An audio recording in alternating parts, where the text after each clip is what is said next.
So today we want to talk about how to multiply and divide rational expressions. And I want to start out again by talking about how we multiply and divide fractions. All right, so to multiply fractions, you just multiply the numerator times the numerator and the denominator times the denominator. So we have 3 times 5 and 4 times 7.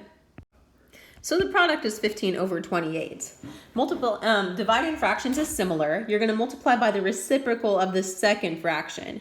So in this case, we're going to do 3/4 times 7/5, since 7/5 is the reciprocal of 5/7. And then multiplying straight across, we get 21 over 20. So that's how we multiply and divide fractions. We're going to use that same process to multiply and divide with rational expressions. We do want to add an extra step. We want to again consider our excluded values.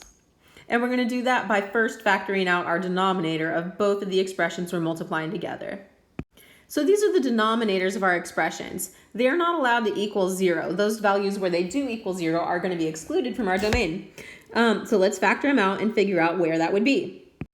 So here we factored the denominators out and we found our excluded values.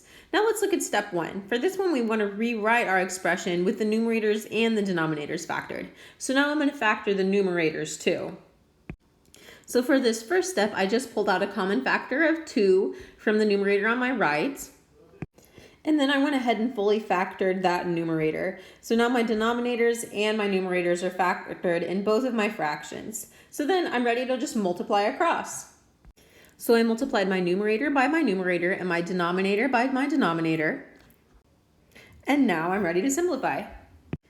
So any factors that are common to both the numerator and the denominator I can cancel out. So that would be these right here. Now I'm going to simplify a little bit by multiplying 3x squared times 2. And I've ended up with 6x squared over x minus 4 times x plus 2. And let's not forget this important part, where x does not equal -2, 4, or 5, because those values are excluded. So our answer is that part right there. So that was multiplication. We found our excluded values, factored the numerator and the denominator, multiplied, and simplified. Now let's look at division. I'm going to start off the same way by looking at my denominators. What causes my denominators to equal 0?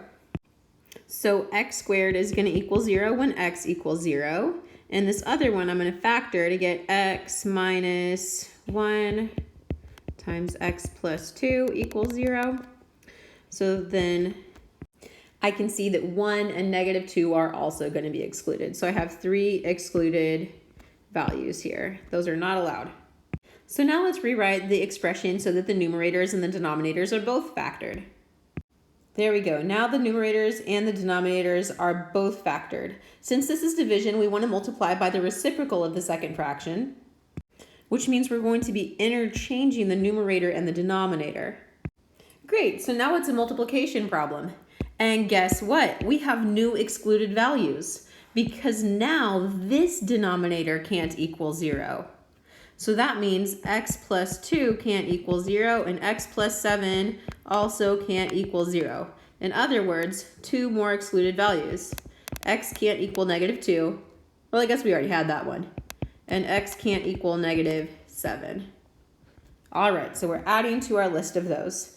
Now let's go ahead and do our multiplication. Awesome. I've multiplied my numerator by my numerator and my denominator by my denominator. Next, we get to simplify. So when I simplify, I'm going to be looking for factors that are common to both the numerator and the denominator. Ah, there's one. And there's another. Okay, now I can rewrite it without those. Of course, I'm out of room, so let me rewrite it over here. I have x plus 7 times x minus 1 over x squared. And let's not forget that that is the expression where x does not equal -7, -2, 0, or 1.